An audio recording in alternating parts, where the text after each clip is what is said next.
Welcome to the Fast Leader Podcast, where we explore convenient yet effective shortcuts that will help you get ahead and move forward faster by becoming a better leader.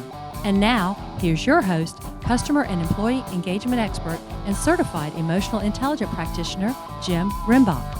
Maximum contact center agent performance is impossible unless your customer is involved in grading and coaching agents. So make it simple for you and customers with the award-winning external quality monitoring program from Customer Relationship Metrics. Get over the hump now by going to customersgradethecall.com/fast and getting your $7,500 rapid results package for free.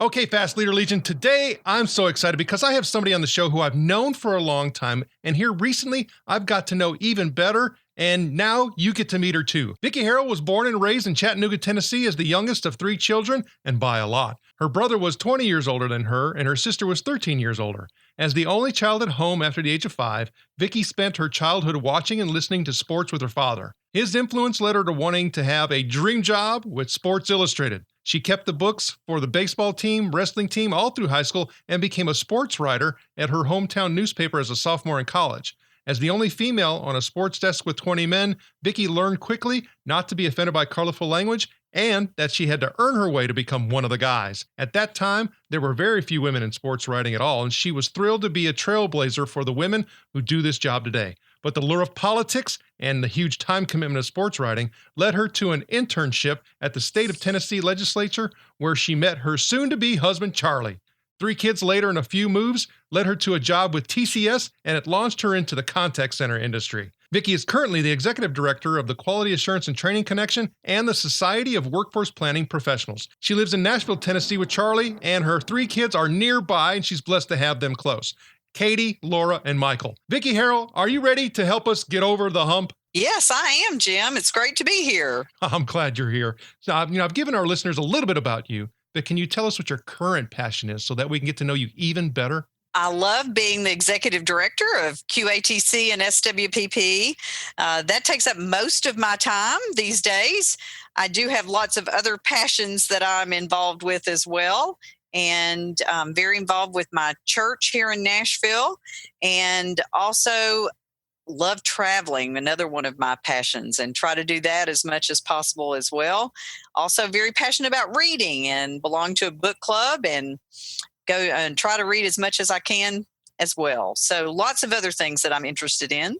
Now, I know for me, I've seen you at several contact center industry events, and I know you kind of get that travel thing in there when you're also doing those particular events. And how many about do you do a year? I do a lot of traveling a year. I usually travel probably, I would say 30 to 35 trips a year. So it's quite a bit, and go all over the world, telling everybody about call centers and having a little fun travel as well.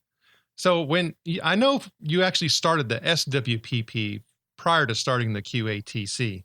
And TCS, for those that aren't familiar, it was a software company that is now part of Aspect, but they had a really strong presence in workforce management, scheduling and planning, and those things. So when you start looking at that transition from being in a particular organization that is has a product per se, and maybe even doing some consulting and training around it, but flipping to an association, how difficult was that transition to make? It was really easy for me. And the reason was that my position at TCS was a little bit different. I was the person who coordinated their users forums. And so I knew all the people who used our software. They came to the users forums. I also was the person who coordinated site visits and references for our product. So in that way, I also knew all of our customers. And I had a personal relationship with many of those customers. I also had people that spoke at the annual conferences, the user forums, that I had really good relationships with. People, we would travel around and do road shows, and I would meet our customers there as well. So my job at TCS was really not selling at all, and it really wasn't product specific. It was more about relationships with the customers, and that was an easy transition to SWPP and QATC. You bring up a really good point. Thank you for sharing that. It's that, and we talk about it a lot on the Fast Leader Show, and really, I'd say it's, kind of our core value type of message, and that is the whole relationship piece. I mean, you took this whole, relationship element that you already had as part of your job, and when you say it became an easy transition, and you use that word relationships, a few times, it seems like really that's what makes our life easy overall. I think that that's the most important thing to me is in my job and in my personal life is the relationships. And I don't really feel like in my job that I could do anything if I didn't have relationships with the people that I work with. And even if there are people in our associations that I don't really know well, that maybe, can't come to our annual conference or a regional meeting or whatever, even if I have a relationship with them via email, I have a relationship with them. And when I run into people at these trade shows and they come up to me and they go, I feel like I know you. And I say the same thing back to them. Even though we've never met, we've had a relationship just through email and our communication. And I know with relationships, I mean, we can have, some ones that bring us a lot of joy, and we can have ones that bring us a lot of frustration. And, there's power in all of that. And one of the things that we also look at for power on the show is quotes, because again, they can do just that. I mean, they cause us to stop, think, make us more mindful, go in the right direction. Is there a quote that you can share with us that, influences you?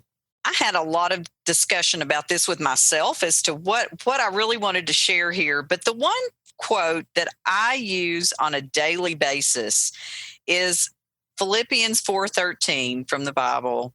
And it is, I can do all things through Christ who strengthens me. And one of my favorite series of books is the Mitford series by Jan Karan. And it's about a small town Episcopal priest in the mountains of North Carolina. But that's one of his favorite things too. And when they're faced with some situation that they aren't able to handle, he and his wife look at each other and say, Philippians 4:13 for Pete's sake. And that's how I feel about it is that when I'm faced with something that I don't know what to do, I don't know how I'm going to get through it. That's my quote right there. That's my verse. So I can do all things through Christ who strengthens me. Talking about strength, and oftentimes we have humps that he helps us get over, and others that help us in the relationships that we have to get over. I mean, is there a time where you've had to get over the hump and it kind of changed your life's direction that you can share with us? And you and I have discussed this, Jim, and talked about it a little bit. And some people have actually met my daughter, Laura. She's 28 years old, and she was born with a form of spina bifida. It's called a tethered spinal cord. And when she was born, there were some issues that told us there was something a little bit wrong physically. She had an MRI the next day, and we started getting information about what was going on with her. And it was a really scary time. It was a time of not knowing what the future is going to hold. And it started several years of a lot of doctor's visits and a lot of diagnosis and re-diagnosis and all sorts of things. And the whole process of dealing with all this, I think, changed me beyond measure, I think, because you have to learn to let go. You have to learn that you can't control everything. You have to have faith in the doctors and the nurses and the other medical people. You have to trust your instincts. You have to know when you're right and they're wrong, and you need a second opinion. There's so many pieces of something like that all come together. The biggest thing that came out of it was that our daughter is an amazing young adult woman now. I guess 28. I don't know if that means she's still a young adult. But we learned to not tell her ever that she couldn't do anything, even though she did have some physical limitations. And I will tell you the story of the one time I did tell her I didn't think she could do something. I told her I didn't think she could roller skate. We were at a school party, and it was a roller skating party. And I told her I just didn't think that she could do this. At that time, she was using little arm crutches. Well, she roller skated. So after that, I said, no more. I'm not going to tell you any other time that I don't think you can do anything. And if you can't do anything, you're going to find out on your own, but I'm not going to tell you that. She's very independent. She has a master's degree from Baylor University. She works with underprivileged children now at a local high school, helping them get access to college. She's an amazing woman. But this whole experience of a child born with disabilities has changed everything about me. And I think for the good, all of us for the good. Thanks for sharing that story. I think you had even mentioned to me, I had asked you a question about, I don't know the exact context, but you had mentioned something about, I don't know, Charlie takes care of that. But it was in regards to some of the things that you're referring to in regard with developing and helping the kids move forward. And so really, I mean, it is helpful from a relationship perspective to work with others in there. So what has Charlie meant to you and the things that you've had to go through? My husband is just my rock. He really is. I'm a more passionate person, and I'm a more, when things happen, I kind of go off the deep end sometimes, thinking of everything that could happen, I'm always worst case scenario, what's going to happen, all that kind of thing. And he's more a big picture kind of guy, and he's a calm guy. He always tells the story. He says, so if your car gets on the railroad tracks and stalls and there's a train coming, there are three kinds of people. And one is the kind of person who jumps out of the car and runs away. And second kind of person freezes and doesn't do anything. And the third kind of person jumps out of the car but takes their keys because they know they're going to have to get in the house with those keys. And he always says he's the third kind of person. So that just tells you a little bit about him. I know I'm at least the first kind of person that's going to get out. I'm not going to freeze, but I don't know that I can promise you I'm going to take my keys with you. But he's just great in a situation that you need to be calm. He's an attorney, so I think that helps in his profession as well. But he was always the one with Laura to say, I'm not going to do it for you. You're going to have to do it yourself. We're going to make this girl as independent as we possibly can. And while sometimes it's a mother's feeling that we want to help our kids, and whether they're disabled or not, he was always the one to say, we're not going to do this for her. She's going to do it herself. And we treated her just like any of the other two. And I think that has a lot to do with where she is today. I think you also shared with me talking about, Charlie and, what you just shared in regards to, helping them to build resilience. You got that same reinforcement from your father, I think you said. Yeah, my dad was a pretty amazing guy. He was 46 when I was born.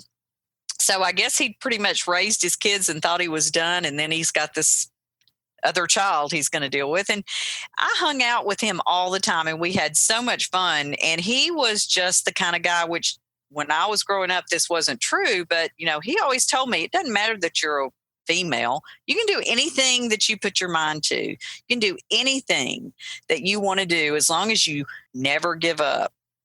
And that's just the way he was. And a lot of other girls that grew up when I did in the 70s didn't get that kind of encouragement. So I think that has a lot to do with how I am today as well, is that I did have that person behind me saying, you can do it. You can do it. Well, it sounds like Charlie's reinforcing that as well. Yes, definitely. So when you start thinking about Katie and Michael, I mean, what would they be thinking as you're telling the story about, Laura? Both of them, I think, were participants in the whole process.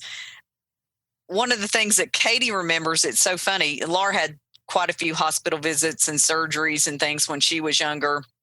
Katie was 22 months older than she was. And one of the things that she remembers more than anything is that when Laura went in the hospital, she would get lots of presents. A lot of our friends from church and other friends would bring presents for Laura. But they'd also bring presents for Katie too. And she remembers that. And Michael doesn't remember a whole lot of it. He's 3 years younger than Laura. And by the time he has a whole lot of recollection, she was probably not doing quite as much in the hospital and that kind of things. They are really close and always have been, and have a kind of funny relationship now as adults, and they, insult each other, but they're all three really close. And I don't know that at that point, Michael had much of an impact on him. It was just kind of the norm, the way things were, the way Laura was. But they are all great friends now. Thanks for sharing that. Here and listening to you, I started thinking about several things. First of all, my kids now being, girl, boy, being 12, 10, and 7, they say things to each other too. So I guess maybe there's some comfort in knowing that it never ends. No, it does not ever end. I could have told you that from being at dinner with Laura and Michael last night for his birthday. And the other thing is that talking about, normal, right, is that, my wife was in a car accident when she was 8 years old, and she's been in a wheelchair ever since. And that my kids, and, she carried them, had C-sections, all three of them, is that they don't see mom as being any different than any other mom. You're talking about normal. Normal is whatever you make it to be. Exactly. Laura gets a little frustrated sometimes when people stare at her. And a lot of times kids do that because I guess they don't know what to think. But she's become, to people who know her, they don't see her wheelchair at all. They just see Laura. She has so many friends and so many kids that she's mentored and things like that to them, they don't see the wheelchair. They just see Laura. And so I think sometimes it surprises her when she sees people looking at her wheelchair, because she doesn't even think about it like that anymore. And so my wife, I'm not going to give away her age, but I'm 47, but my kids notice other people looking at my wife, and my wife doesn't even notice it anymore. She will notice that there's some kids, and it seems like there's a, kind of like an age when they're about 18 months, 24 months or somewhere, right in that 2-year-old range, they want to play with her chair. They want to come and touch the wheels and play with the brakes and all that kind of stuff. But other than that, she really doesn't notice it anymore. We had my great nephew here at Christmas time, and he's just turned 5 yesterday. And the most thing he wanted to do while he was here was ride in Laura's wheelchair. So he would sit in the den in front of the TV, and Laura would get out of her wheelchair, and then Grant would sit in the wheelchair. So that was his most fun thing that he did while he was here. Yeah, I can relate to that too, because my kids, especially my daughter, and she's 12, will like to ride around the house in mom's chair when mom gets out. So I think that's funny. So I know we talked about, the 2 associations that you're running and all the things that you're doing in regards to, church. But when you start thinking about some of your goals, what are they? A lot of my goals don't have to do with business per se. I have a lot of goals personally that I want to try to be a better person, and I want to try to worry less, and I want to try to be positive more, and things like that. But I feel like the personal goals that I have all help me in business. So I don't feel like I have to have so many business goals as I need to have personal goals that will stretch me, and that in turn will affect all areas of my life, including my business. Does that make sense? It does. And the Fast Leader Legion wishes you the very best. Now, before we move on, let's get a quick word from our sponsor. How do you get higher contact center agent performance? It's when customers grade the call and their ratings and comments are used to motivate and coach agents. Uncover hidden secrets and replicate your best agents with the real-time insights from the award-winning external quality monitoring program from Customer Relationship Metrics. Move onward and upward by going to customersgradethecall.com/fast and getting a $7,500 rapid results package for free. All right, here we go, Fast Leader listeners. It's time for the Hump Day Hoedown. Okay, Vicki, the Hump Day Hoedown is the part of our show where you give us good insights fast. So I'm going to ask you several questions, and your job is to give us robust yet rapid responses that are going to help us move onward and upward faster. Vicki Herrell, are you ready to hoe down? I guess I am as great as I'm ever going to be. All right. So what do you think is holding you back from being an even better leader today? Worrying. What is the best leadership advice you have ever received? It's a quote again, but my husband gave it to me, and it's actually from Ronald Reagan.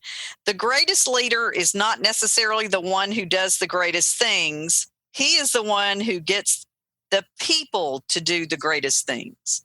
What is one of your secrets that you believe contributes to your success? I'm a really good writer and a really good listener and a really good talker.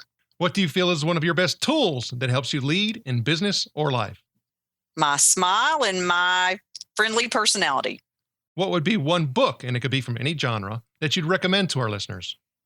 That's a hard one for me. And I think it might be Knock 'em Dead, which is a book about how to look for a job. Okay, Fast Leader listeners, you can find links to that and other bonus information from today's show by going to fastleader.net/Vicki Herrell. Okay, Vicki, this is my last Hump Day Hoedown question. Imagine you were given the opportunity to go back to the age of 25, and you've been given the opportunity to take the knowledge and skills that you have now back with you. But you can't take everything. You can only choose one. So what skill or piece of knowledge would you take back with you, and why? I would take my public speaking skills that I did not have at 25 and use them at 25. Vicki, it was an honor to spend time with you today. Can you please share with the Fast Leader Legion how they can connect with you? You can reach me via email at vicky.herrell@swpp.org or vicky.herrell@qatc.org, or I'm on LinkedIn. I'm also, and we also have SWPP links on Facebook and on LinkedIn and Twitter. Vicki Herrell, thank you for sharing your knowledge and wisdom. The Fast Leader Legion honors you and thanks you for helping us get over the hump. Thank you for joining me on the Fast Leader Show today. For recaps, links from every show, special offers, and access to download and subscribe, if you haven't already, head on over to fastleader.net so we can help you move onward and upward faster.